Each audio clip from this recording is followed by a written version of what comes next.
Park Columbus Day Parade. I see I'm here live now. Again, here's my photo ID from the New York City that I'm a press identification for the Bronx Post. Okay. Getting back to the Morris Park Columbus Day Parade on Sunday. It'll kick off at 12 p.m. and there will be a carnival afterwards in Loretto Park after the parade from 2 to 5 p.m. as a nor'easter dumping up to 2 inches of rain is expected in the evening on Sunday into Monday with a high of 61. And as we can see now, fall is upon us and the winter weather is not far behind. Today, my guest is Sheikh Musa Drama, a person I met in 2017, almost 10 years ago, who was hosting a Peace December dinner. And then he is also he's a leader in the Muslim community.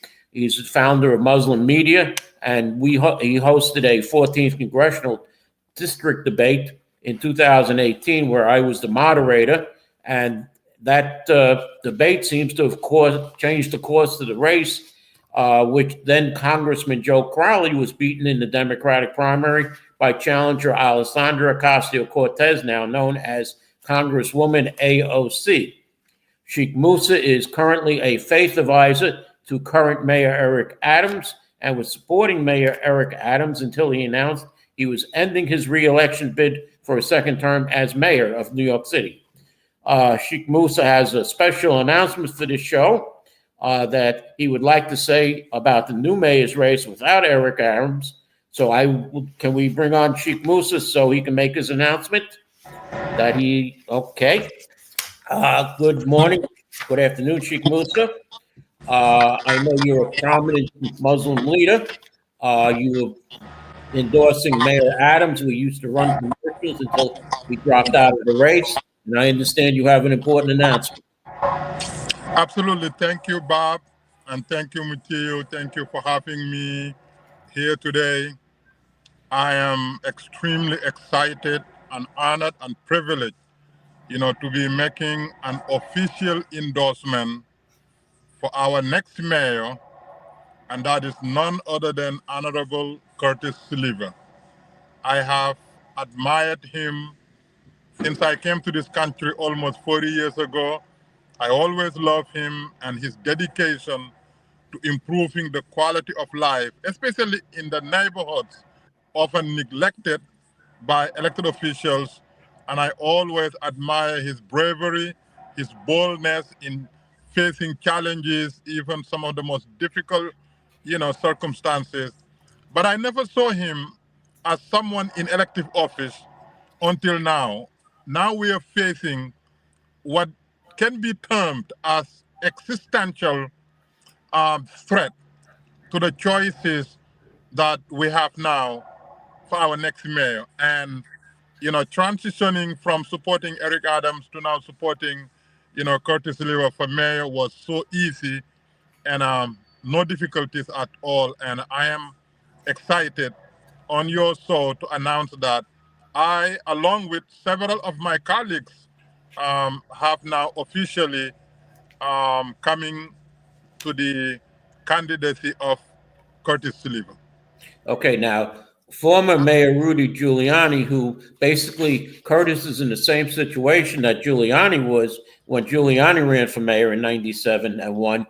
Former Mayor Giuliani has endorsed Curtis Sliwa too, dealing a blow to independent Andrew Cuomo, because it seems that the president was pushing Rudy to endorse Cuomo. But now that he's endorsed Eric Adams, it's a different thing. The former two-term mayor blasted Mandami and Cuomo. The former governor lost the Democratic primary to Mandami in June before heading into the general election campaign as a moderate alternative to the socialist frontrunner. Giuliani said Cuomo ran a terrible campaign in the Democratic primary, lost to a 33-year-old, referring to Mandami, the Queens Assemblyman. He's also a governor who resigned in disgrace, Giuliani said, referring to Cuomo stepping down as governor while facing a slew of sexual harassment accusations. Cuomo has since then denied those claims, Giuliani also tore into Cuomo for his administration's controversial March 2020 order that directed nursing homes to accept COVID-infected patients discharged from hospitals during the peak of the pandemic shutdown. He said that led to deaths of many elderly people who were in the nursing homes, and he didn't believe that the COVID patients belonged there. Any comment on Cuomo, Sheik? You know, I'm very excited to now have learned and come to the firm conclusion that the next most suitable and the best mayor for the city is Curtis Sliver. That I have absolutely zero doubt about it. When it comes to former governor, the challenge that he faces is that leading up to the primary, he was given more than any other candidate, perhaps in a recent mayoral elections. He was given more money than he needed. The line of endorsements from clergy, from elected officials, from unions were like from here to New Jersey. And he was sheltered and he was deemed to be unbeatable. And even on the day of the election, internal polls show that he's unbeatable. And yet he was beaten by double digit. And he was beaten while he was on the Democratic line. Imagine now he is running as an independent and the Democratic line is no longer available to him. And the numbers, the registered numbers, is not on his side.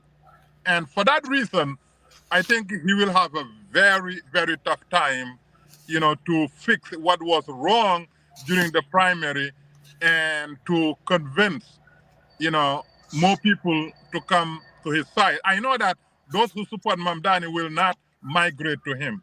And I also know that Republicans who champion public safety, quality of life, and family values will not vote for him. And conservative Democrats, like myself, have now looked at the whole gamut of, the scope of this threat that Mamdani poses and said the best bet is, the guy who has been there for generations and who's very steady, who's very consistent, and who's very well known, and who forgoes all the other New York opportunities just to serve his fellow New Yorkers. I think Como will have a hard time, but I think Sliver, as more people discover him, it will be a lot easier to migrate to his camp. Now, the latest poll by the Hispanic Federation has Mamdani with a big lead over his opponents when it comes to Latino supporters. 48% they say for Mamdani, 24% for Cuomo, and Sliwa 14%. The poll was done after Mayor Adams announced his withdrawal. It reached 600 Latino voters, and 13% said they were still undecided.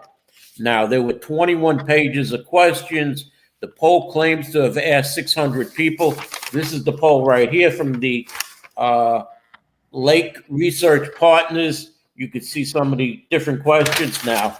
They supposedly asked 600 people, 186 from the Bronx, 120 from Brooklyn, 120 from Manhattan, 150 from Queens. But when you see the real numbers, it's only 100 from each borough. And in the Bronx, they only asked 69 Democrats, 8 Republicans, and 22 unaffiliated, which adds up to 99 people.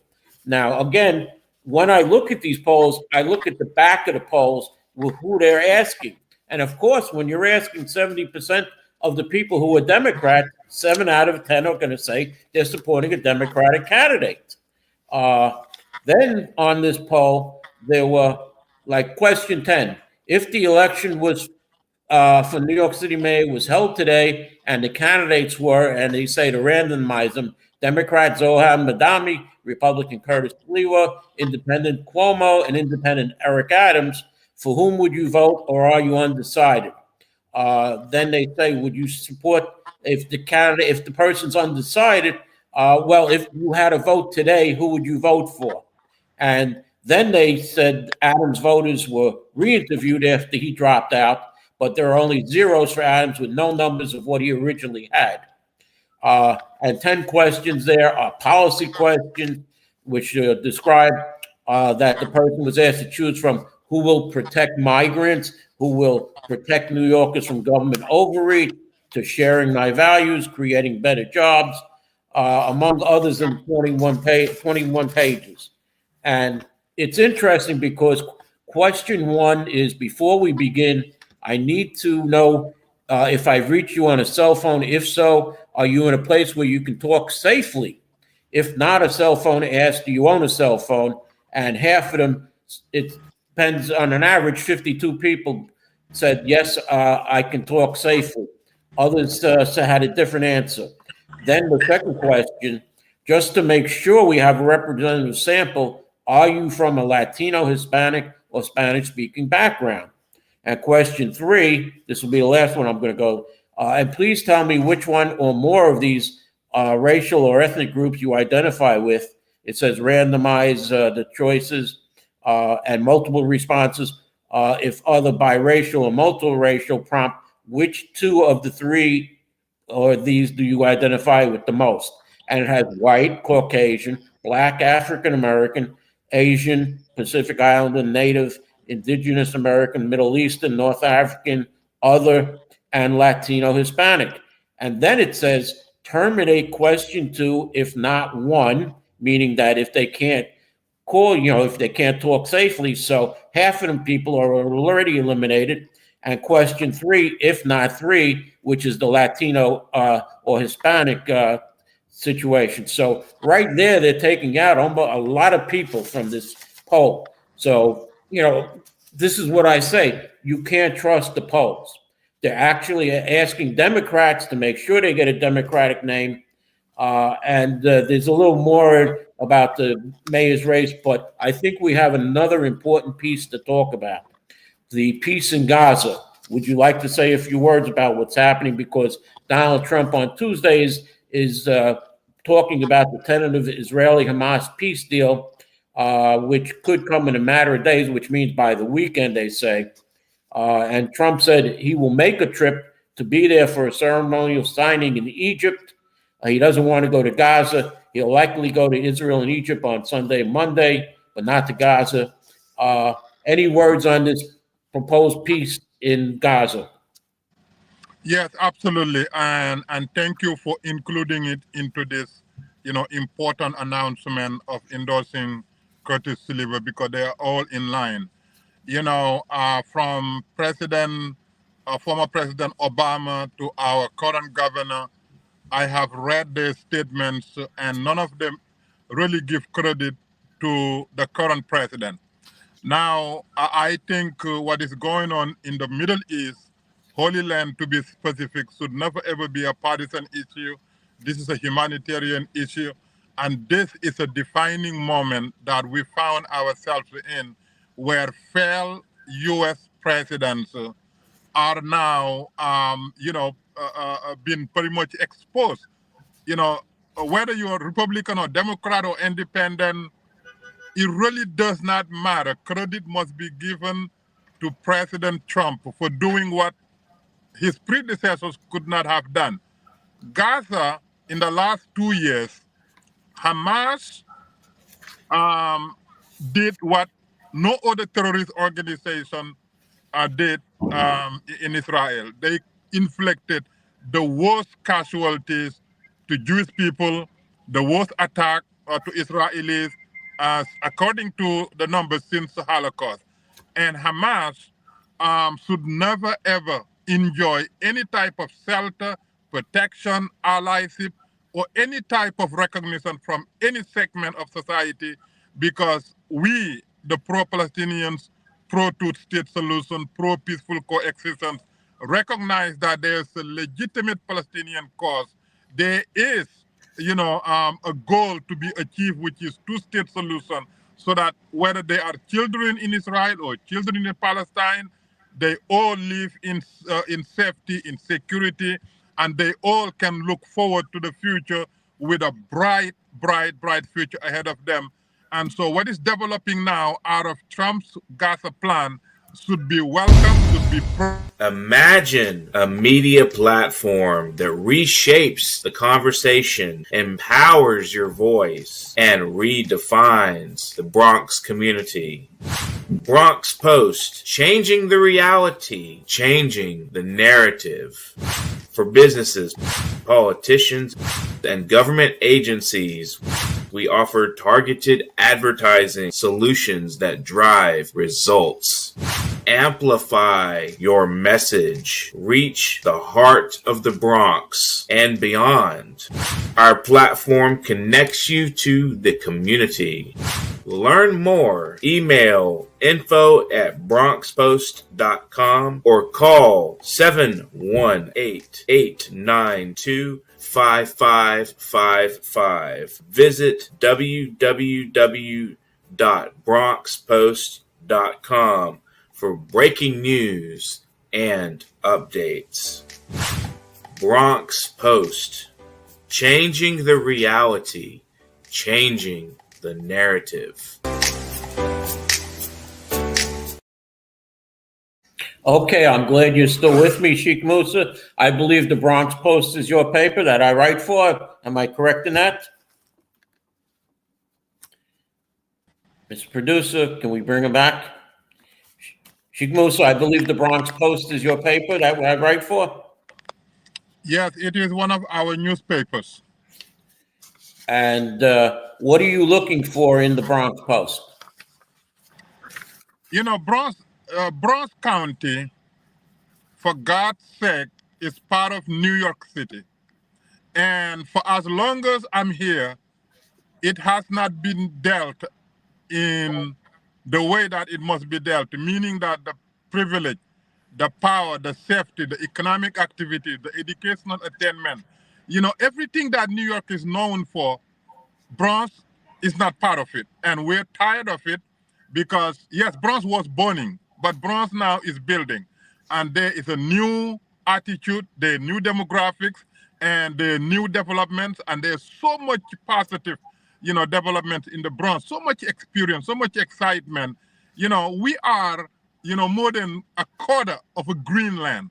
Bronx is the greenest out of the, you know, 5 boroughs, but yet the narrative and the stereotypical association is so damaging that people don't even want to come to the Bronx. They don't want to invest in the Bronx. They don't want to live. They don't want to visit. Or even when they're visiting, they have bodyguards, for God's sake. So the reality has changed, and we want Bronx Post to now become, you know, part of changing the narrative of this negative association to the current reality that is very positive and very welcoming. And that is the objective of it. Right, and the Bronx has 2 of the 3 largest parks in New York City, being Pelham Bay Park and Van Cortlandt Park, with Central Park being the 3rd. Well, let's move on to something else, though. State Attorney General Letitia James was indicted by a federal grand jury in the Eastern District of Virginia on Thursday afternoon on charges of mortgage fraud. According to a copy of the indictment, James is charged with 1 count of bank fraud and 1 count of making false statements to a financial institution. She's been summoned to appear in a federal courthouse in Norfolk, Virginia on October 24th. She says this is nothing more than a continuation of the president's desperate weaponization of our justice systems. He is forcing federal law enforcement agencies to do his bidding, all because I did my job as Attorney General of New York State, meaning that she charged him with basically the same things. And we have our local Democratic leaders, from Kathy Hochul to the public advocate, Jumaane Williams, and others, who are saying, oh, she's right, it's false. You know, what's your opinion on the James indictment? You know, again, I'm glad you insert that piece into it. You know, Bob, couple of days ago, you know, I had circulated a statement of position with regards to creating a new political party that we call United Centuries of America. And the reason we did that is our politics have become so partisan, so toxic, so divisive that unfortunately, President Trump, whether you like him or not, agree with him or not, Democrats don't want to even hear his name. They don't want to see him. They don't want him to be any, position of power, uh, uh, you know, primarily for partisan reasons. So he has been in court with the Democrats for the longest. He has been indicted, whatever. And unfortunately now, the table has turned, and he is now in charge. And what he has now, which he did not have before, he has people around him that love him and pretty much, would do his bidding. Whether we like it or not, whether we think it's legal or illegal, he's not in charge. And I think things will get worse as we continue on, because it was worse when he was not in the White House, but now he is back. And I think we will see a lot of his so-called enemies, in a similar positions that our AG is in. Yes, you mentioned the starting of a new political party in New York. To become a registered political party and have a ballot line, you need an X amount of signatures, or I should say voters for that part. Now, it was Governor Andrew Cuomo that tripled that number back when the Working Families Party wouldn't endorse him. So I'm just letting you know you're going to need a lot of signatures and a lot of votes. I don't remember the exact number of votes, but you need a higher number, much higher number than before for that.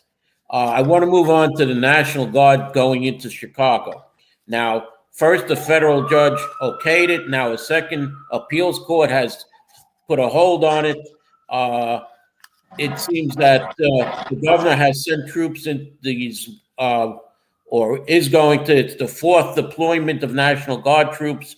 They cleaned up Washington, D.C. We're in Memphis. And there's two other cities that there's a hold on.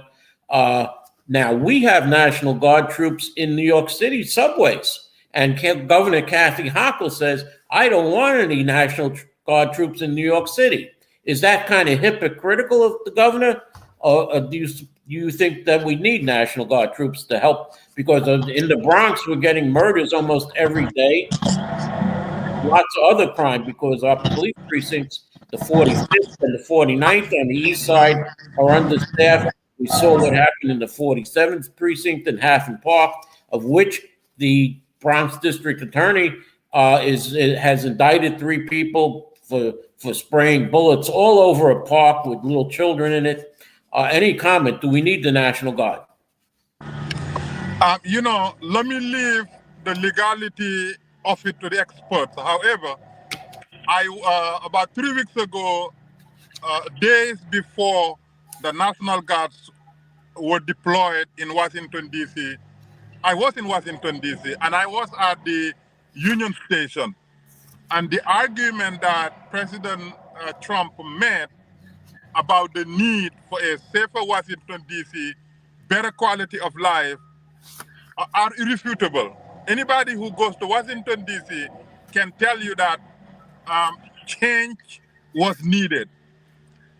Whether that change should come from a National Guard or our military, that is beyond me. But I do know that a lot of these urban cities, we need a new way of dealing with public safety and quality of life. And if the governors and the mayors, unfortunately, are not able to do it, then that's why extreme measures are being, implemented.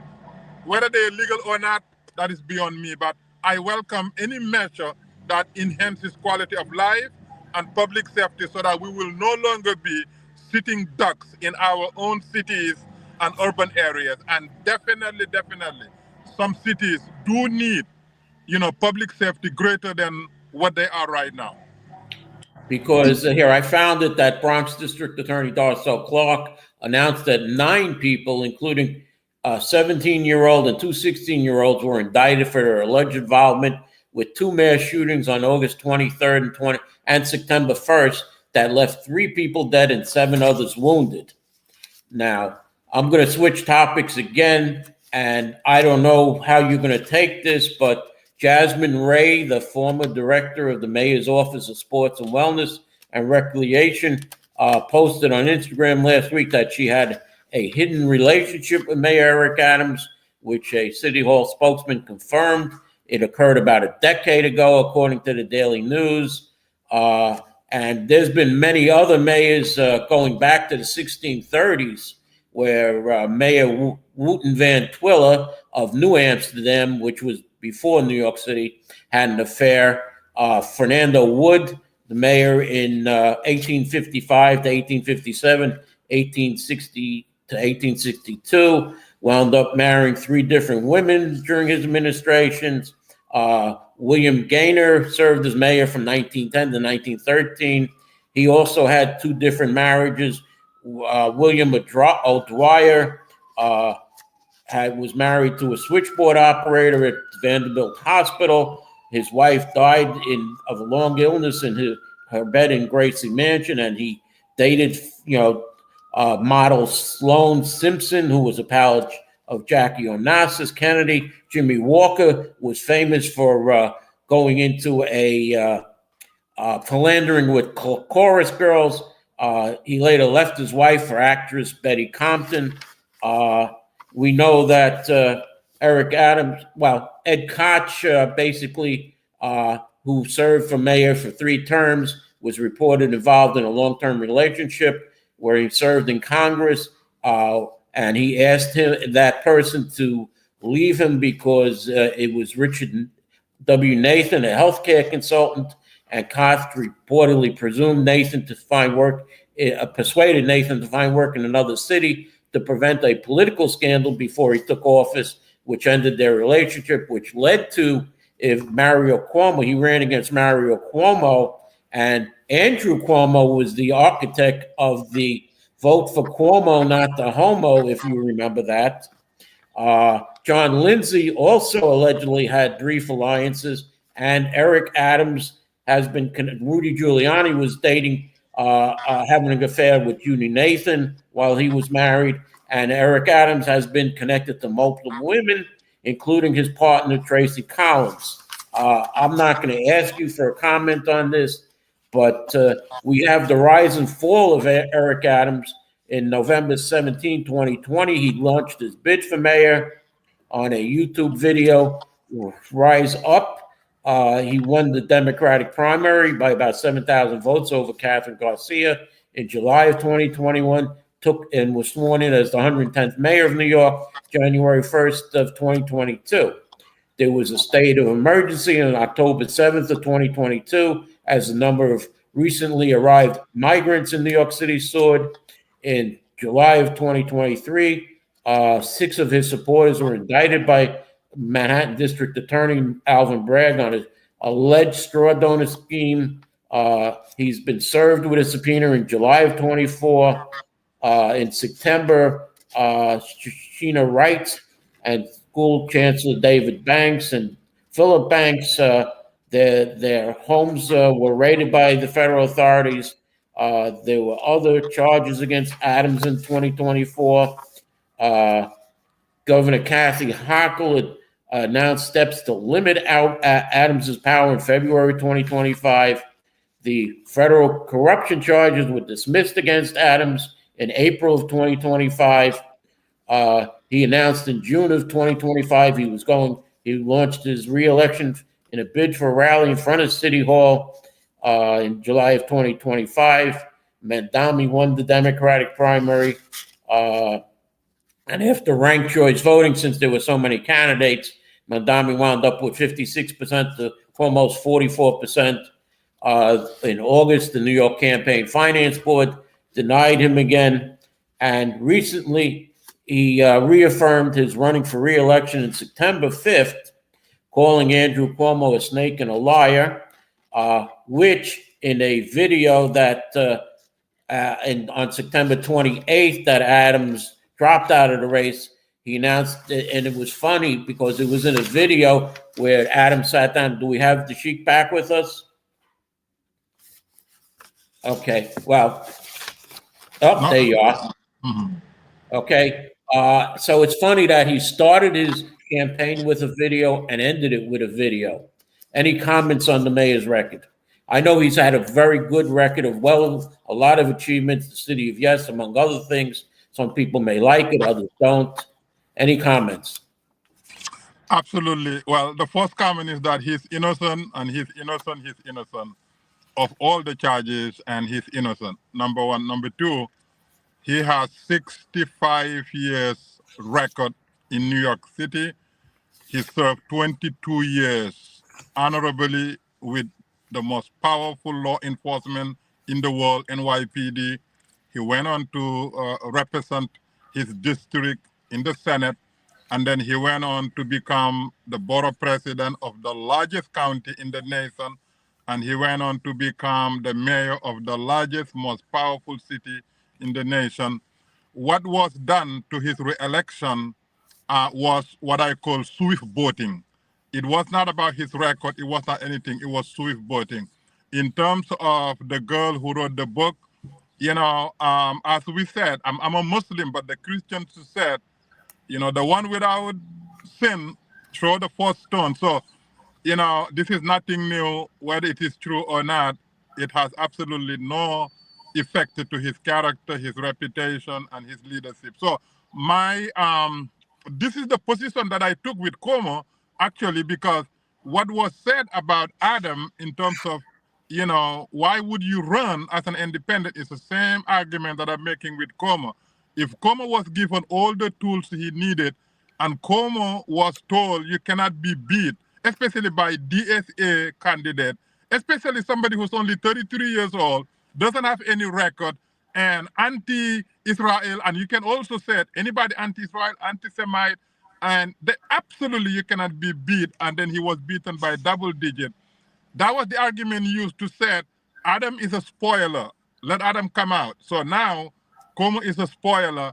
Let this race be between Mamdani, who's a socialist, who led a successful campaign of Leave It Blank, did not endorse Biden, did not vote for Biden, did not vote for Harris, and Curtis Silver, who represents a large population of unaffiliated and independents, conservative Democrats, and the Republicans. I think if it goes between Curtis Silver and Mamdani, Mamdani will not see the daylight. So what was said about Eric Adams' candidacy is now applicable to Como. Let Como come out honorably, and let Como leave this race between Silver and Mamdani will definitely be sent back to, I don't know, Quincy or maybe even Uganda.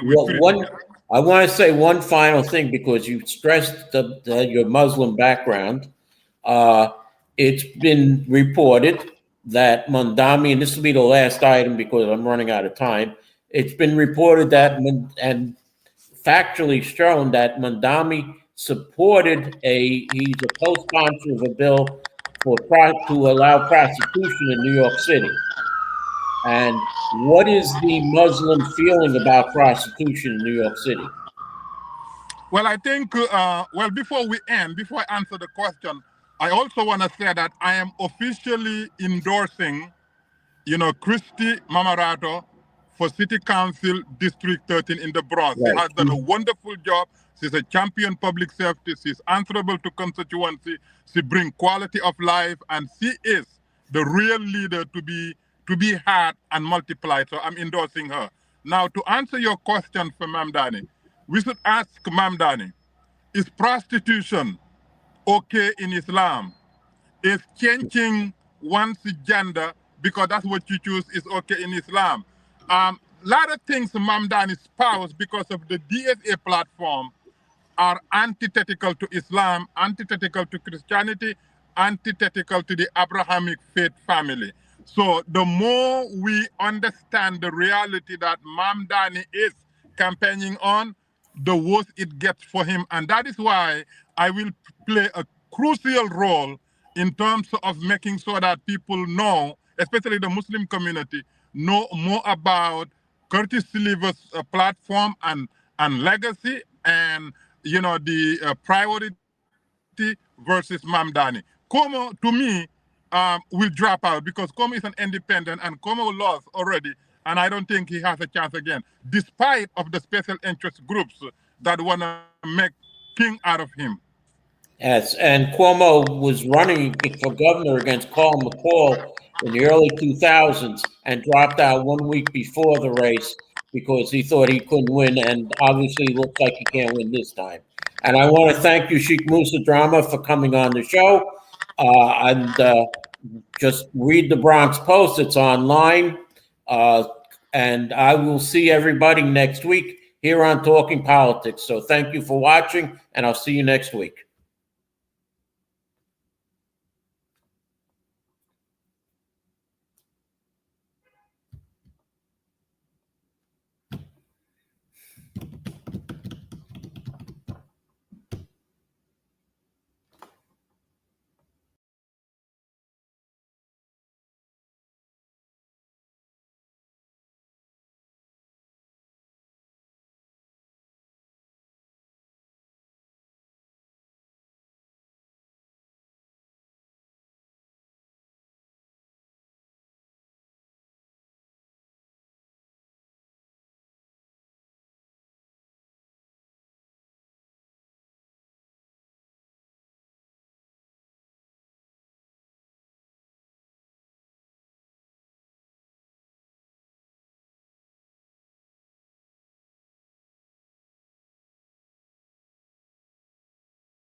Imagine a media platform that reshapes the conversation, empowers your voice.